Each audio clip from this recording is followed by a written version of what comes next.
नमस्कार जय जय जगन्नाथ ओमा ट्रेडर्स पुणी एक न्यू वीडियो रे आपण मानकु स्वागत। ओप्पो रो F33 सीरीज ऑफिशियली लॉन्च हे सारछि। खाली सेटिंग नुह 33 सीरीज पूरा purely budget friendly camera king और सेल्फी एक्सपर्ट फोन आपण बे नै आछे।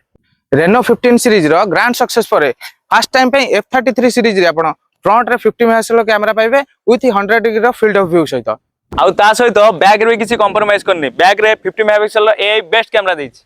फर्स्ट टाइम पे F33 सीरीज रे IP69K यूज हेछि जो तरह आपण हेवी रेन रे मध्य स्मूथली टच यूज कर परिबे ता सहित अंडरवाइट फोटोग्राफी एंड वीडियोग्राफी मध्य कर परिबे। एथरे आपण एंड्रॉइड 16 सहित कलर रे 16 भी पाउछन्ती जोथिरे 72 मंथ रो फ्लेरेंसी प्रोटेक्शन सहित आपण फोन को लॉन्ग टर्म पर्यंत स्मूथनेस रे आपण चलाई परिबे।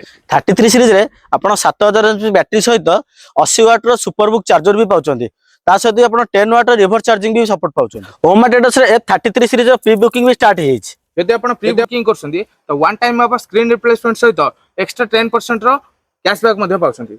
आ दुईटा हो कि तीनटा हो कि चारटा हो जहाँ भी आपण एक्सचेंज करछन्ती ए फोन आपण नै परिबे ता सहित ओमा ट्रेडर्स रो एक्सचेंज बोनस सहित एथे नंबर रे जल्दी जल्दी कांटेक्ट करंतु आपण नियरेस्ट ओमा ट्रेडर्स विजिट करंतु आउ लाइव एक्सपीरियंस रंतु F33 सीरीज रो।